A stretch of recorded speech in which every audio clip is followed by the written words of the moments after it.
Check, check. All right, well, how y'all doing today? That's good. Actually, that's not good enough. I said, how y'all doing today? That's it. That's what I want to hear. Cool.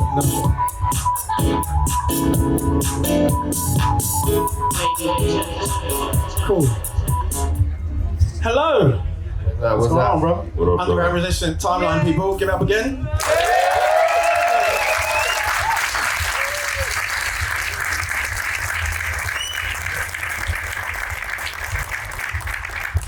Wonderful. Absolute honor to have you with us. So this time that we're together, I wanted to just get some insight into you guys as, timeline, but also you guys individually. But before we dive into that, I just want to know, actually, before you were involved with Underground Resistance, what was your understanding of UR? Just maybe starting with you. Oh, well, my understanding of actually when I first met UR, and I met Mike and everybody. And who are you, by the way? Oh, I forgot. What's up, everybody? I'm Mark Flash, Underground Resistance, Detroit Techno Funk Association. When I met the guys from Underground Resistance, I actually met Cornelius first. And I used to do a lot of shows in Detroit. Did a lot of, I was a promoter back then, doing shows for myself, me and my brother. And I didn't hear of them. I haven't heard of them at all. So I actually didn't know when they kept approaching me I was like, who are these guys, Then actually invited me to their building at DJ Rolando at the time. We grew up in the same neighborhood, so we went down there, and that's the first time I ever seen them. I seen all these lanyards and stuff and passports where they have been, because they kept telling me they was traveling the world and this, that, and the other. I didn't believe them because there's so many, scurvy people up in Detroit. I didn't believe it. So I was just like, all right, man, whatever. But when I went there and seen the way he was doing, I was there all I think I went there maybe 1 in the afternoon. I didn't leave until about 7, 8 a.m. the next day. So I was there. I met, from Mike. That was my first time meeting Mike. And Ox 88, Octave One, they all were there at that time. So I met everyone. So I was in everyone's studio, all day. So then I finally, understood what they did. So I'm like, look, this is where I can actually, do something where it's like more meaningful than I was doing it in the hood, because Mike was on a mission of keeping it as a historical thing, for Black history. I wasn't thinking that far at that time. I was young and I was thinking about money. So that was it. Hear that? Jump. So my story is a little bit different, kind of similar to Deshaun's. So I was at a Detroit. What's your name? Oh, sorry, John Dixon. See, he don't want to listen. I told him, I said, tell him your name. Tell him your name. Talk to him. You can hear him. John Dixon. I was doing a show and I was doing sound check, and I get a call from Deshaun, and he's like, hey, have you heard of Underground Resistance? And I was like, no. He says, have you heard of Galaxy to Galaxy? And I was like, no. Now, let's pause that story. Let's go back maybe 10 years before. I used to listen to a radio show that came on Friday nights on the radio, and they would play like all Detroit techno, all electro. And I used to go and buy tapes from my dollar store, and I would make my own little mixes of these various songs that was coming out on the radio. And I had no idea that Cybertron, Wine Atkins, that the people who were making this music were 10, 15 miles away from where I was living. I had no idea. I knew of the music, didn't know it had a name, didn't know it came from Detroit. So I get a call from Deshaun. He's asking me all these questions. Yeah, Have you heard of Galaxy to Galaxy, so on and so forth? I was like, no. And he was like, well, they got a show coming up at the Montreux Jazz Fest in Switzerland. Now, I've known Deshaun for many years before you are, right? And so this wasn't his first time saying, hey, I have a gig opportunity in another country. I'm like, okay, whatever. Have them call me, because I knew him. So I get a call a couple of days later, and this is a guy on the phone, and he's like, hey, if you want to make money touring the world, come by the building Monday at 3 o'clock. If not, make sure there are no kids. If not, get the fuck on. Are you down? I was like, scared, like, yeah. So he gave me the address. I knocked on the door. He opens the door, didn't say anything. Took me up to the second floor, sat me down at the keyboard, said, play something. I started playing. He said, all right, go downstairs, talk to the manager about getting your passport. We leave for 2 weeks. We start rehearsal tomorrow. And Initiation. the rest was history.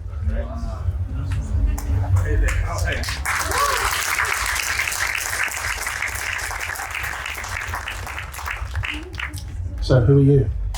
I am Deshaun Jones, composer, saxophonist, member of Underground Resistance. I run a label called Nomadic Records, which is based out of Detroit, and I am the founder of Urban Art Orchestra, which is housed and based in the city of Detroit. Okay, so my story is I'm the youngest out of the whole UR camp, and when I started out, I was mentored by the late great Marcus Belgrave, trumpeter, for those of y'all that know. Yeah, that's right, we gotta clap for Marcus. Marcus, he always encouraged me and a lot of the young musicians, John Dixon and a host of others, to always go out and explore music and find different ways and opportunities to create. So there's a club in Detroit called Cliff Bells, which is probably like one of the more premier jazz clubs in the Midwest and probably in the country at this point. But at that time, I was on rotation to play there maybe 2-3 nights a week, you know what I'm saying? And on this particular night, I was, quote unquote headlining, if you will. But I was young. I think I was still in high school or just fresh out of high school. And I had my quartet playing, and there was a guy that was sitting in the audience. And there was, how like you can be in a crowd and lock eyes with somebody, like I just locked eyes with you. You see what I'm saying? And then it's just this thing of like, I think I'm supposed to talk to this person. You see? So what ends up happening is I play my set, and I go over to the gentleman that I saw, and I said, hi, my name is Deshaun Jones, saxophonist. Thank you for coming to the show.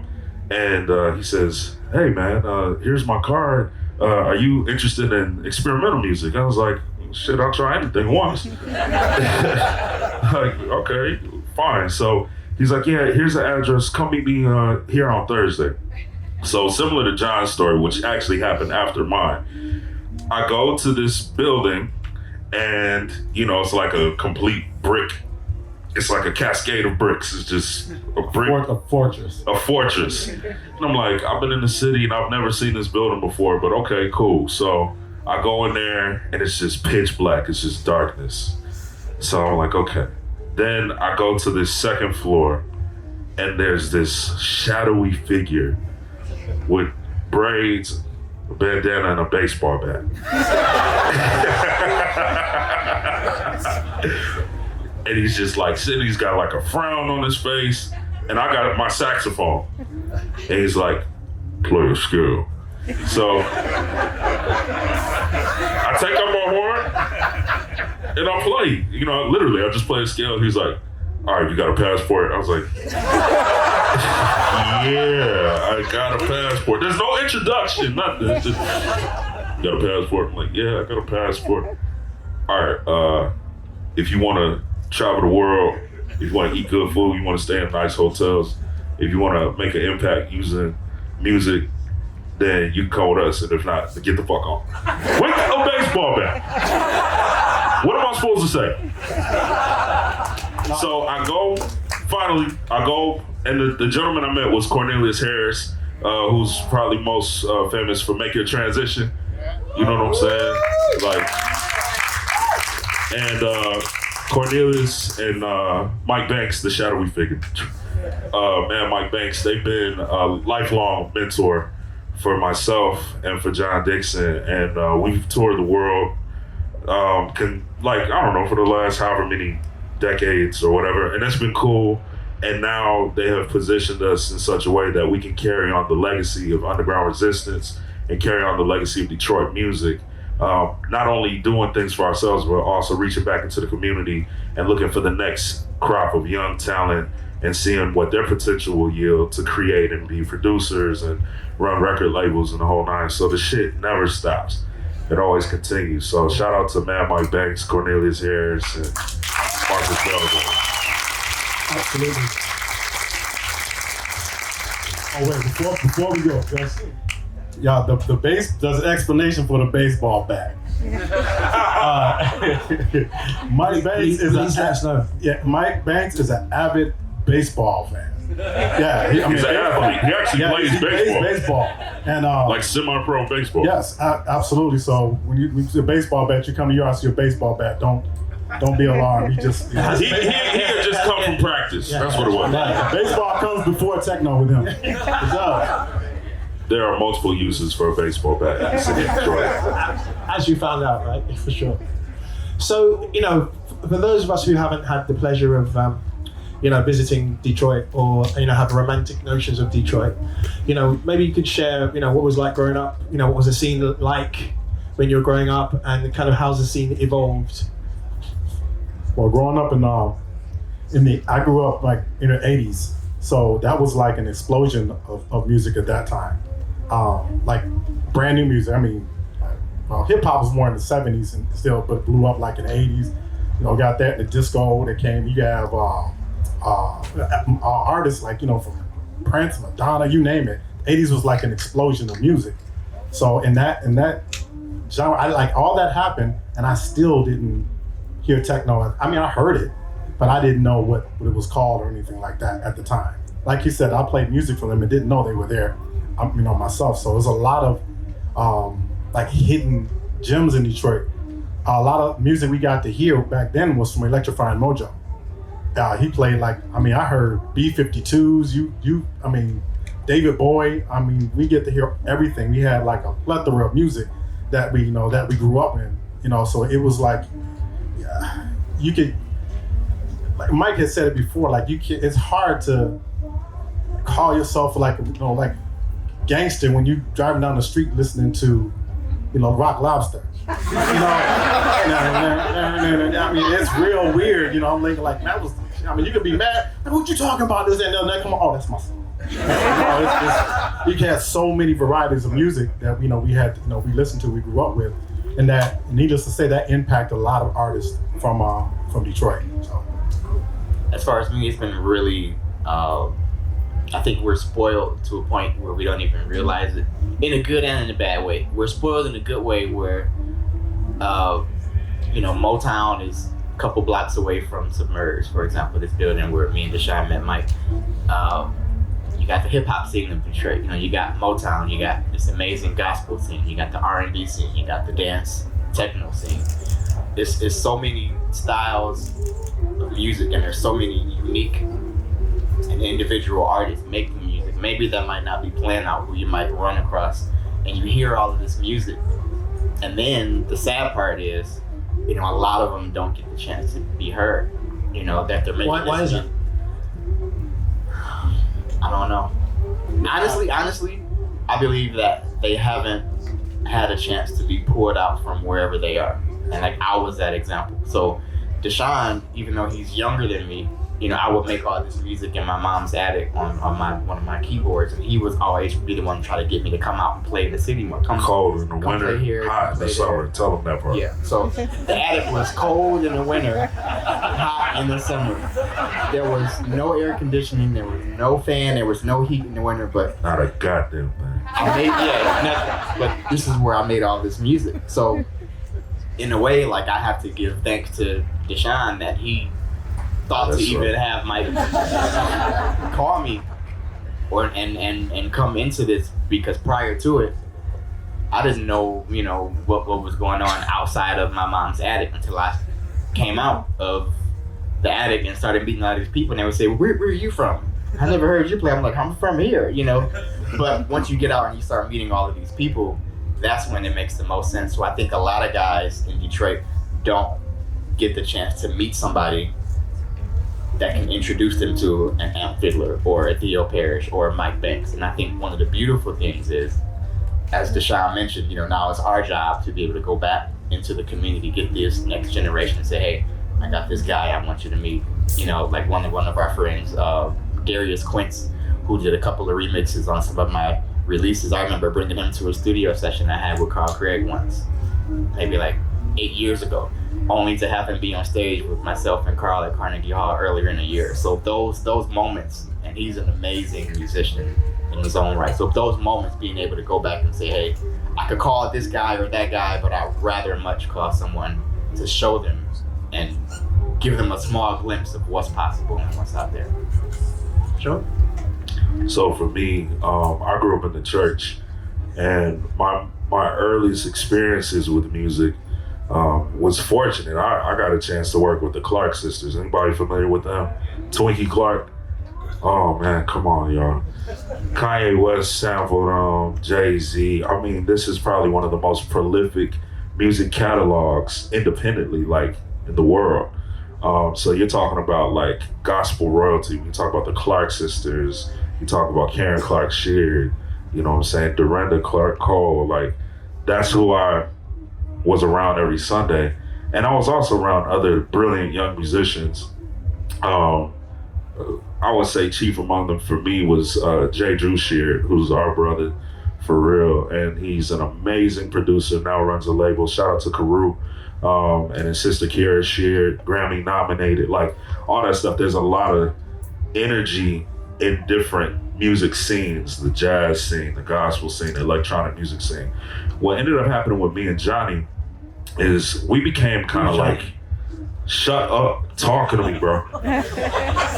Listen, y'all gotta understand, this is my brother for real. So we have like a crazy, it don't matter if we're in an interview, going over an elevator, we're gonna talk our shit. This is what we no idea. But on stage later too. Yeah, and definitely on stage. There'll be a lot of jokes flying back and forth on stage. But anyway, what I experienced was just, initially it was kind of like each music scene was segregated one from the other. Like the gospel scene kind of stayed within the gospel scene. The techno guys stayed within the techno scene. The jazz guys stayed within the jazz scene. Me, I was always circulating between all the scenes, so I got a chance to meet Marcus Belgrave and the Clark sisters and Mad Mike Banks. So it was like a thing. And then in the middle of all that is hip hop, because they're sampling and, you know, so that's a whole nother thing, man. Like we talk about like Amp Fiddler, who I would not, Amp Fiddler, man. Give it up for Amp. Legendary. Who, Urban Art Orchestra, we just did a collaboration with Amp Fiddler with a 30-piece orchestra with strings, reimagining his music. And that's, y'all gonna be on the lookout for that. But listen, we had to find ways to get out. Sometimes we would be like in his backyard, right? And have like avant-garde, the violinist, come through. You know, it was like very communal. So like the way that it is now is a lot of the older musicians, unfortunately, have passed on. And when they pass, it creates this cultural void of like, all right, who's gonna step up and fill that space? And who's gonna be a lead? So like, think about Marcus Belgrave. You ever read the comics or check out like X-Men? Anybody know like Professor X, like he had Cerebro and he could just go out with his mind and be like, all right, there's a gifted mutant over here, right? Like Marcus was like that. He could spot a talented musician within like a 50-mile radius and had this ability to bring everybody into a space where they could create, or he gave them instruments if they didn't have it. I mean, the legacy of Marcus Belgrave, as long as we're around, it will always live on. And shout out to his son Kassan Belgrave, who's stepping up as a young artist, saxophonist, producer, and he's gonna carry on that legacy in a real way. But what it has transformed into now is, while we do have some of the OGs around, it's more peer-to-peer. And we're sharing information differently. I mean, social media changed the game anyway. We didn't have, I think we had maybe Facebook and MySpace. Remember Tom from MySpace? Oh, y'all too young for that? Y'all remember Tom? That was your first friend.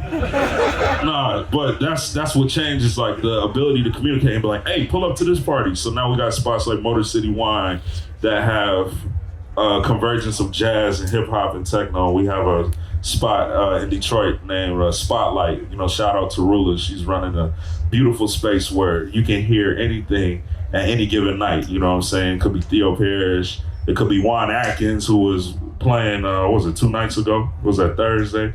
Or it could be Jazz, shout out to Shigeto. Like, I'm trying to let y'all know what it's like if you were to come to Detroit.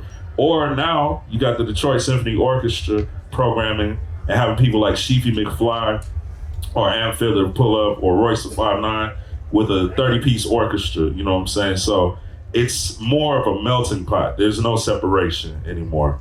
And that's the beautiful thing of where it is now. Absolutely, thank you for that, man.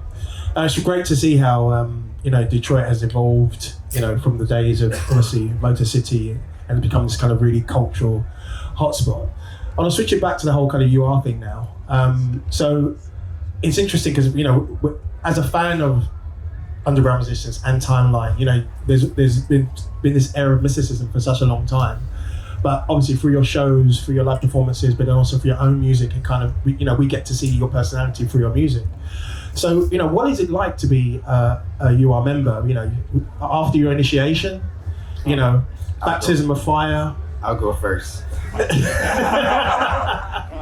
Imagine, people, you've been playing keyboard for, at the time, maybe 17, 18 years. And you meet a guy like Mike, and a year later you attempt to start making dance music, and you play him a track that you feel confident enough in to say, what do you think? His words were, for over a year and a half, no, I'm sorry. His first response was, I heard that before. What else? And I'm like,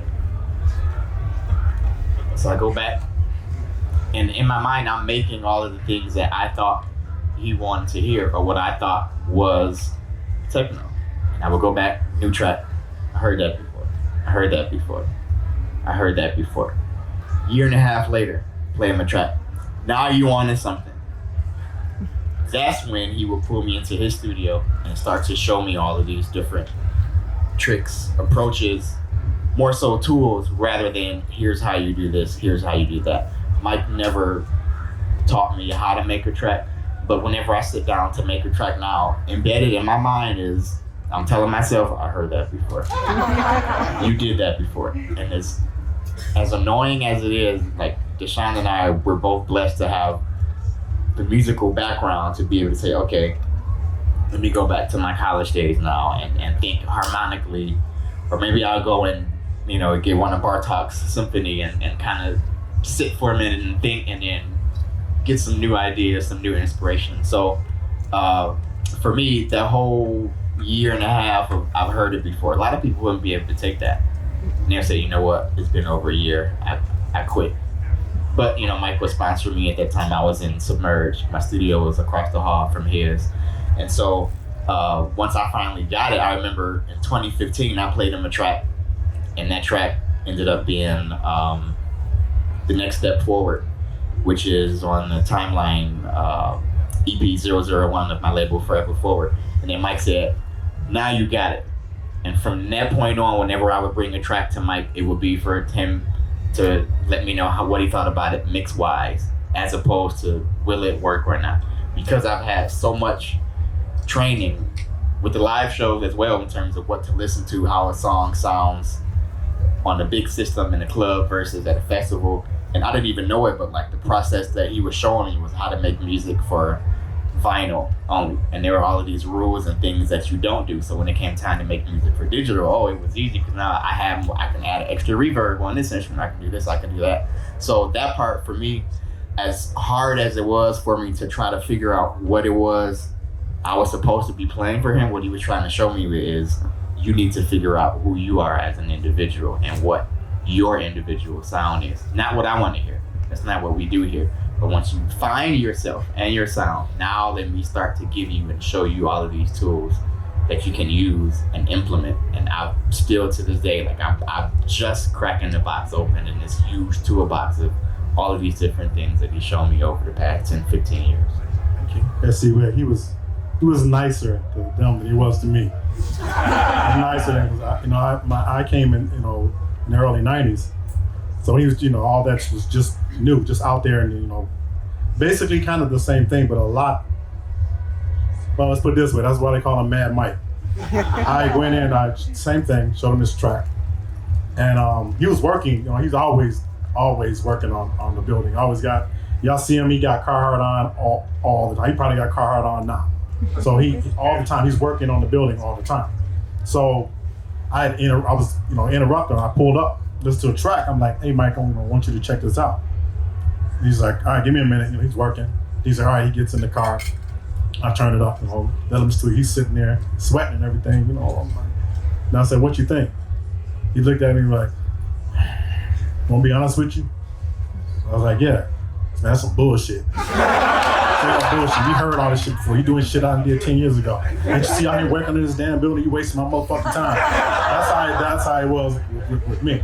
Yeah, don't come back with that, man. You need, you need to find yourself, And that's basically what it is. Like, you have to find out your sound, like find out who you are and put it to your sound. So it took me longer. It took John a few years. It took me damn near 10. Yeah, because I was the tracks and stuff I would bring. I wouldn't bring him any tracks. I bring him. He would do that almost every time. He'd be hesitant, like, nah, I can already tell you too happy with that track. No. So after a while, I didn't give him any more tracks. I would just be in studios and stuff, helping people, master theirs and EQ their shit. So, after all that, punishment, he finally, I made a track, was on one of these mixes that I did, and I put it on there. It was by accident, because I was cleaning up these tracks, and that 2 more tracks were still on there. I didn't clear the tape all the way. And he listened to it, he calls me up. He's like, yeah, hey man, what's those 2 tracks at the end? I'm like, what tracks? He played it for me over the phone. I was like, oh shit. Hey man, sorry about that, man. I forgot to clear the tape. He's like, no, that's what I'm talking about right there. He said, that's what I'm talking about. Come on down to the studio, whatever, we'll work on this one. I was like, cool. So we went to play in Germany at this time. And on the all the set I was playing, I didn't play no UR tracks at all. My whole set, none. He was like, we went back on the plane. I was kind of alarmed because my manager, Cornelius, was sitting next to me, and Mike was sitting like near first class, like in business class somewhere. And I see him coming back. He's like, Corn, switch places with me. So he's sitting next to me now, and Corn up there. I'm like, oh shit. He gonna give it to me. He's like, yeah, man, I noticed you didn't play no UR tracks tonight. He said, what's the problem? I'm thinking like, look, man, we on a deeper vibe. That shit is just too different for me, too deep, I'm not on that right now. That's why I'm having trouble with these tracks as it is. So it was like, look, tell me what you want to hear. Like, tell me what you need, and we'll make it. So we'll make it together. And he told me one thing that stuck with me. He's like, where my family's from, South America.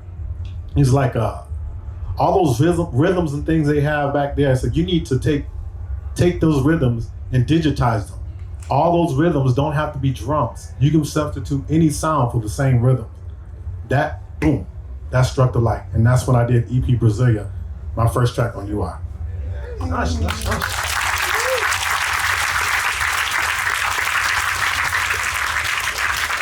I think we should jump into some music now, don't you think? We should hear some stuff, yeah.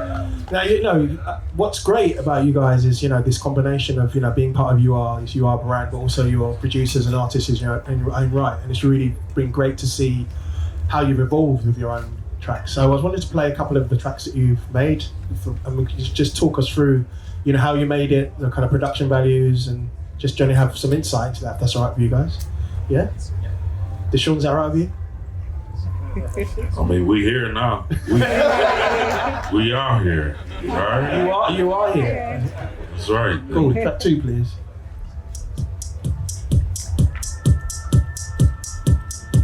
Go cigarette.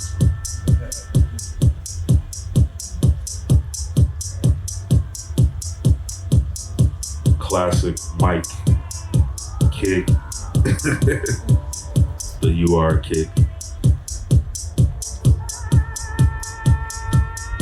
You gonna turn the music up a little bit? Yeah, turn this up. Don't be conservative.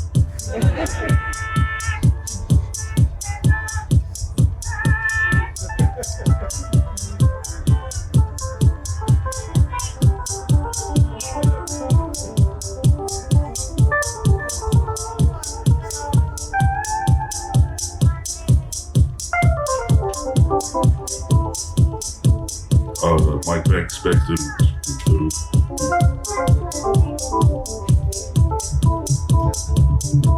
So you hear this John Dixon colors, and then you hear this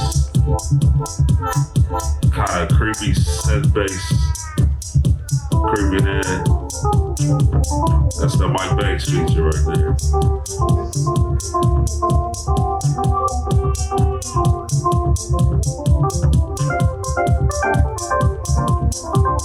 And with the improvisation, we call this high-tech jazz.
Cool, little taste there. All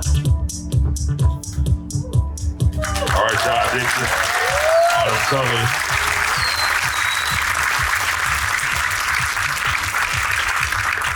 So you hit on a couple of key things I wanted to kind of extract from this kind of conversation. This idea of improvisation, this idea of high-tech jazz, and also just this kind of working collaboration. Given that you're all prolific musicians and percussionists, how do you write together? How do you decide each of the layers? How's the track evolve? So that track in particular, I remember the night me and Mike made that. Like, he hit record and we literally made the whole track in one take. So like a lot of the keyboard parts I had to pre-sequence. Like I had one idea in mind and I was just kind of switching tracks in between, or switching tracks for different instruments in between recordings. Like I would hold down an organ here and then switch tracks and then go to a lead here or there. So, but it was just one of those nights where, Mike hit record and we just kind of went for it. And, sometimes it works out like that. Other times it doesn't, but I think what we've all kind of learned from Mike is even if in a rehearsal, make sure you always have something recording, because you might just come across, as we say, these moments where your machine makes a mistake and messes up, but then auto corrects itself, so it throws off the whole sequence. But it works in this funky way where it's like, oh my God, what is that? I didn't mean to actually do that. So it's recording, and luckily we have that. But I think what makes UR and Timeline and us and our individual tracks so unique is every track kind of varies. And I think once it's released, there's a story or a background behind it. But in terms of the approach of how to make a track, but what do we do to get it to, from start to finish, it varies, based off of how we're feeling, where we're at, what we're inspired by. Maybe we're not inspired to do anything at all, but it varies, I think, from track to track. Thank you. Next one, please.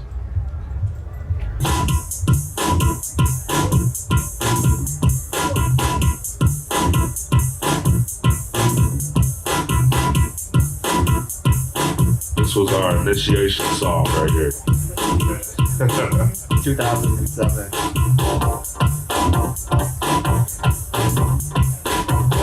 I had to solo over this.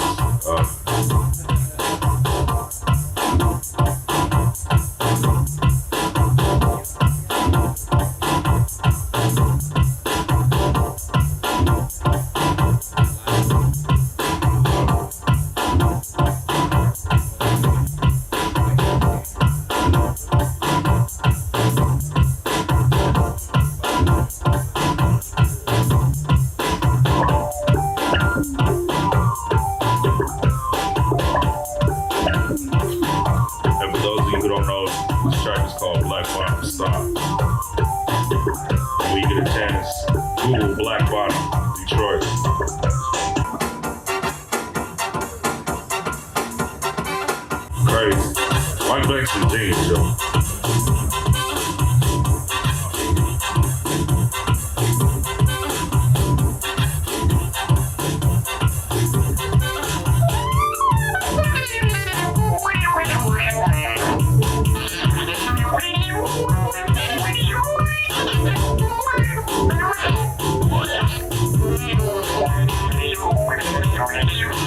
Like space jazz.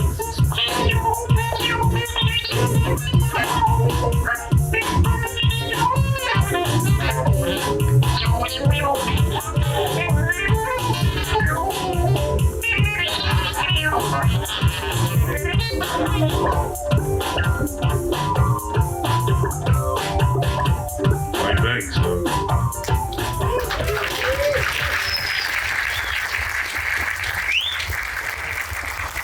Kind of a Bitches Breed vibe on your sex there, right? yeah, like On the Corner, Miles Davis type of shit. So Mike Banks would always encourage us to find ways to deconstruct what we thought we knew and understood about music and unlearn all of these fundamental structures that have been taught to us. Like for years he had preached that. And so when it came to me as a saxophonist, he's like, I want you to find a way to make your saxophone not a saxophone. Like, figure that out. And so in this particular session, right, like, okay, I don't know what you mean, sir, but fine. And in this particular, sir, in this particular session, this was cut at Submerge. And this song is different because it's not a traditional 4/4 song. Like, if you wanted to nerd out and talk about like the music theory behind it, it's actually quite brilliant.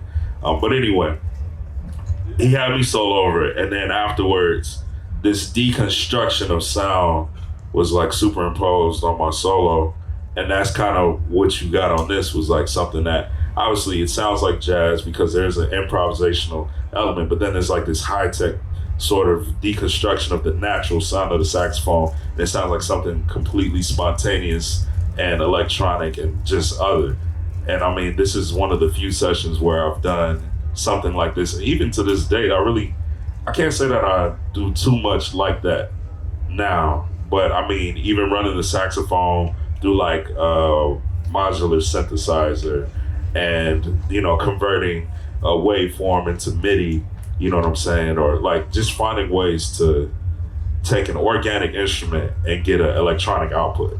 Yeah, so that's kind of what that is. And this track carries a lot of significance for myself and for John, because the first time we played Montreux Jazz Festival, the opening song was this, Black Bottom Stomp, which is a tribute to the legendary and historic, you know, Black Bottom of Detroit, you know, in terms of it being a black community with black-owned businesses. And yeah, so it's some social and cultural significance. It's like brilliant music, and it was exploration into like a deeper sound and kind of the next progression of, I guess, what you could call modern jazz.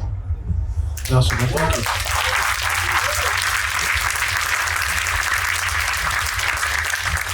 Cool. Before we move forward, there'll be time for your questions. Don't worry, hold tight. Mark, what's DTFA?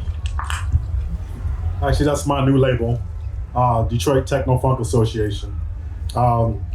It's more like a continuation of UR, what I've learned, you know, from UR.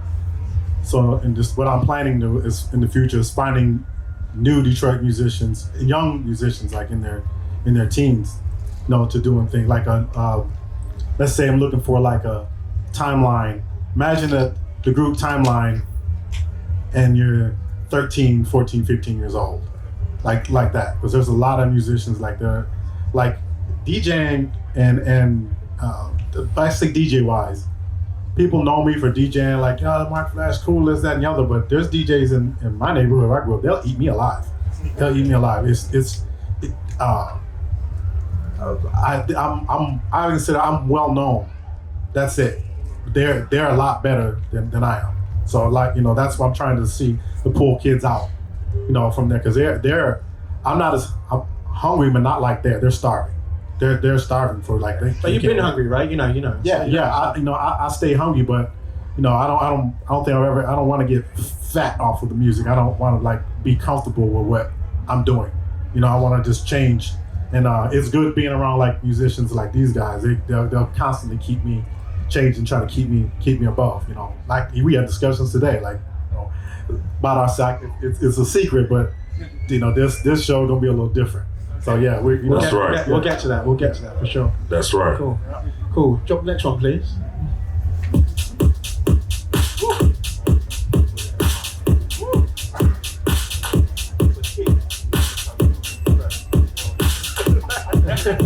So walk us through this real quick.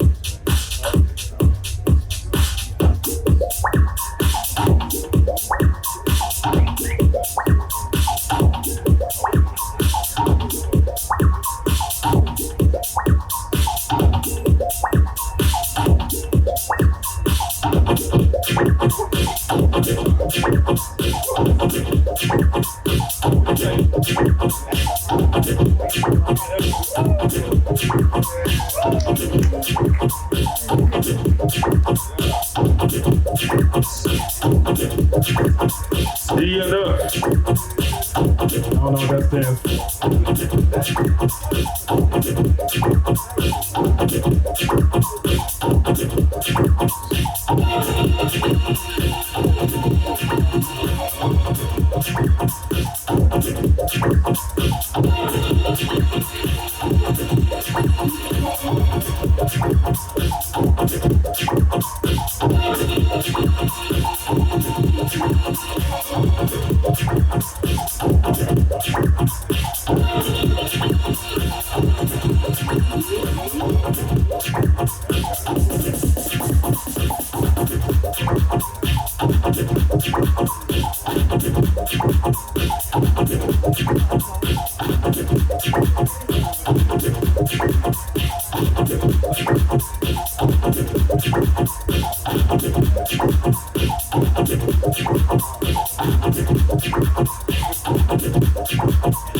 Yes. All right, guys. Thank you. Yeah, so break it down, man. Well, that's called One Way Ticket to Mars. I did that track through COVID. So now you understand why I call it One Way Ticket to Mars. Because I just want to get the fuck off this planet. At the time, it was just so much stupidity I seen going on. I was like, you ever feel so pissed that you just want to just get the fuck off this planet? So I'm like, yeah. So I thought of myself like in a rocket. This is the track I'll be playing. Find my black ass tomorrow.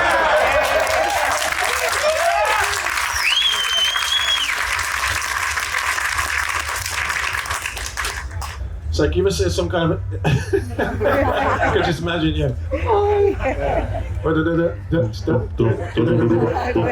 Fuck y'all. Hey man, cut that track back on,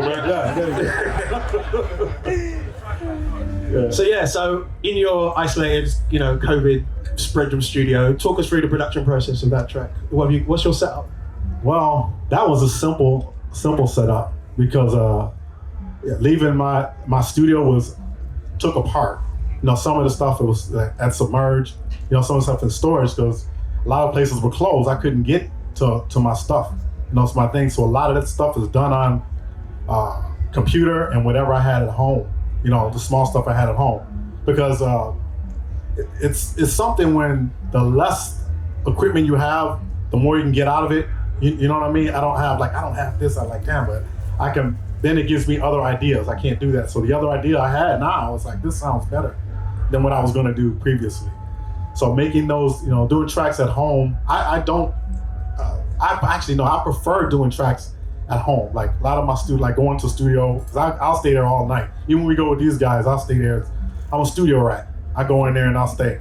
But so if I'm going to be like that, I'd rather be at home. The way I can go to my own bed instead of sleeping on the couch or, but making a track like that during COVID it was a horrible, but music brings you out because I can actually forget what's going on for a little while. Most people couldn't do that. Being out of lockdown, I always figure like, well, where I'm locked down at, it's, you know, it's cool, but you got people out there locked down who are in a situation where they can't move. Let's say a battered wife, she's stuck in there with that fool. She's stuck in there with him through COVID. You know, can't leave, can't, you know, and you got people in small spaces are not as living as well, you know, living as well. So I was in a predicament where I was, you know, I'm doing fine, but you look at other people who aren't. You know, it's like, that's what I'm thinking about them too. I said, I know if I take that rocket, you know, I got plenty of space for them. Like, come on, we getting out. That's right. I'll take y'all with me. Let's go. Nice.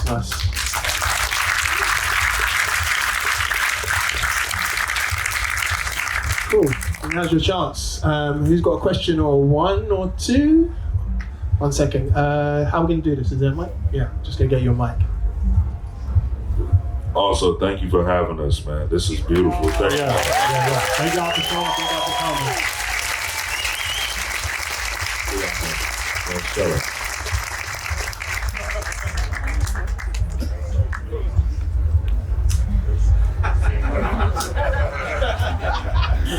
Thanks, guys. That was great. Women in Detroit, up and coming, women artists making techno, joining you are. Who should we look out for?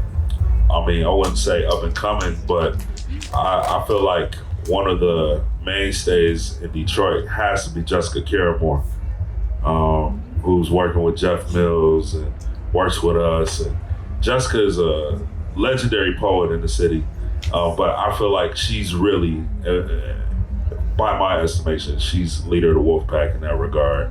And there's so many other artists, but I would say if you had to look out for somebody right now that's like really doing something that, I mean, she works with Common, it's Jessica Caramore. That's the answer, yes. I can think of a few. DJ Holographic, Yep.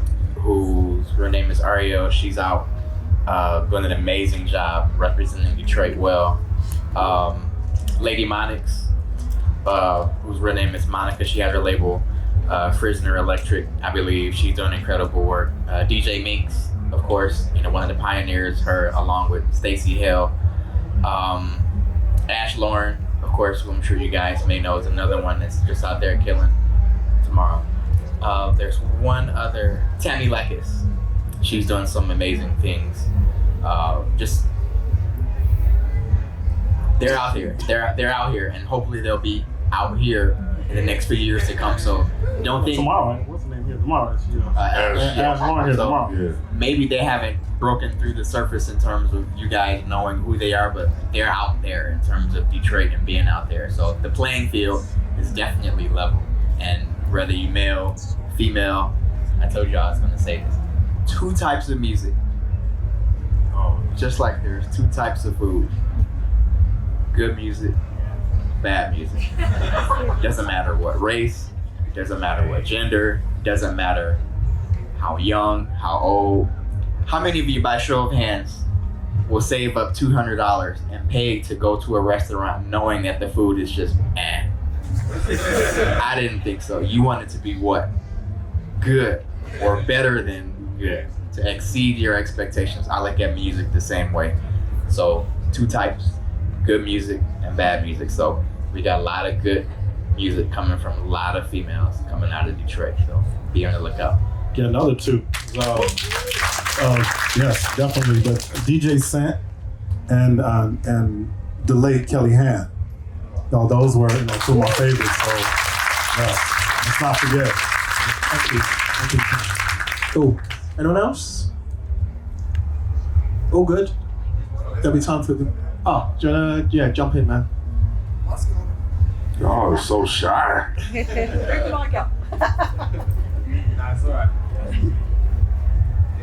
you for your time. I'm definitely gonna check you out because it's the first time I'm hearing of underground resistance. My question is kind of about Detroit and how much the landscape, like the geopolitical, all the stories, like, because I've never been to Detroit, but I've always wanted to go simply because there's so many stupidly amazing musicians from that city. But so many people are like, oh, don't go to Detroit, man. there's like other places to go in America, and I'm like, what? Fuck 'em.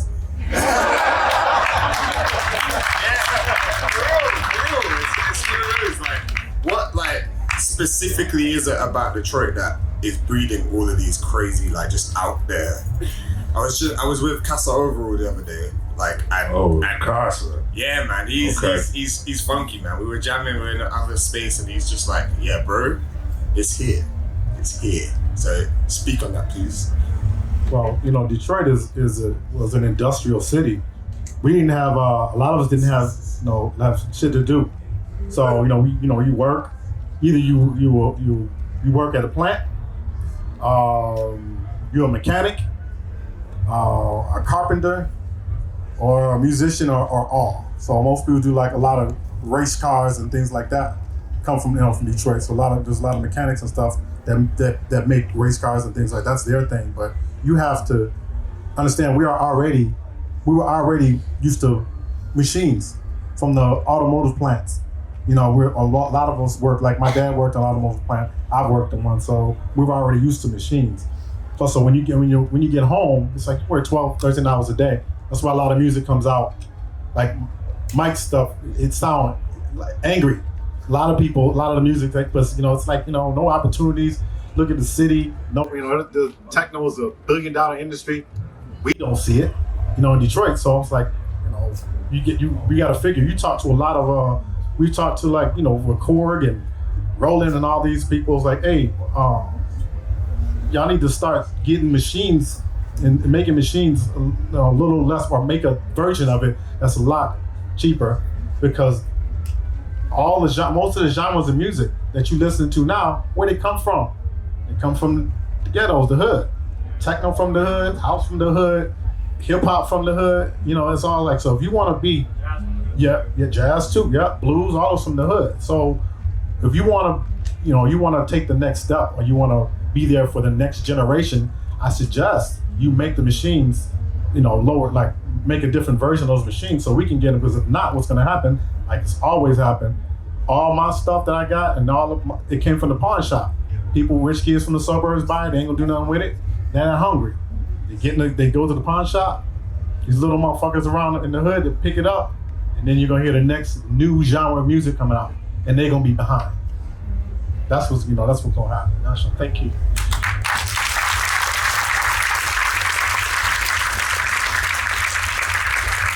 Okay, very quickly, you're playing tonight, right? As Timeline. So before we talk a little bit about what to expect, it's really, really reassuring to hear how you guys are, obviously very passionate about music production, art, this idea of kind of experimentation, and your family. It's really refreshing to see that. I think a lot of the time in this music industry, there's great people out there, great communities out there, but it's a big hustle, right? And a lot of the industry, particularly with the way social media plays out, a lot of it's, there's a lot of ego going on. There's a lot of ego gets in the way of great music and great ideas. So it's really, really reassuring to see you guys just really, making a, stand for, this idea of being able, your own artist and your producer, but also making music collaboratively, both in terms of working as you are, but also as Timeline working together. So thank you for that. It's really, really important.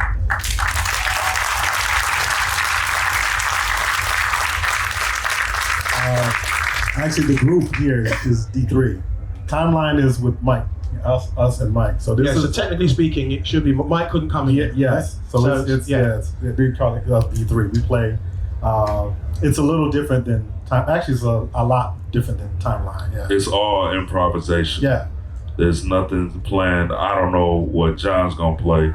Flash doesn't know what I'm gonna play. That's we true. Damn sure don't know what Flash is gonna play. Yeah. It's the blindfold test of techno, okay?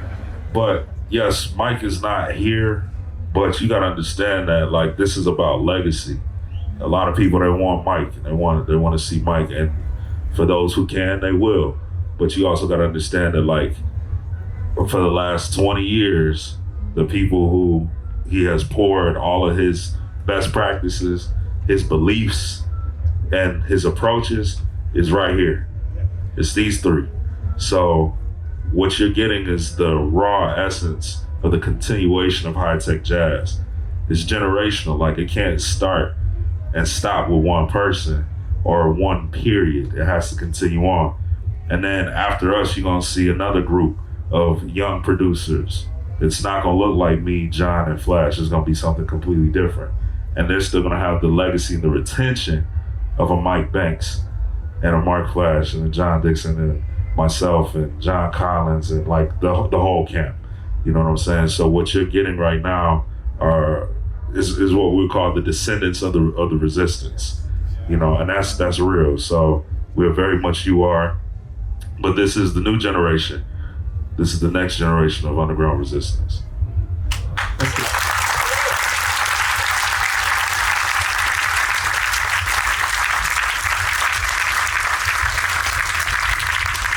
Okay, so I think, unless it's time for one more question. Ah, okay. Oh, we got a few questions. Now you're coming. Come on up. Cool. Don't be come shy. Come through. Come on. We got some music or something. Hi guys. Hey. Nice to hear you all this afternoon. Thank you. You've described quite a difficult sort of tutelage with Mike. What would you take forward to the next generation in terms of his practices and techniques? Because what you described was a ball crushing experience, and I don't know how many people would survive. Baptism of fire, man. Yeah. I would just say it's not your responsibility as an artist to sound like anybody else. It's your responsibility as an artist to sound like you. And I think that's what makes, to this gentleman's question, that's what makes everybody else flock to Detroit, because they know that they can find true artists' art for what they consider, whether it's visual art, whether it's culinary arts, whether it's musical. The fact that that artist is being them and not trying to be like anybody else, that's what makes them them. So that's what I would pass on to that next generation that I've learned from Mike.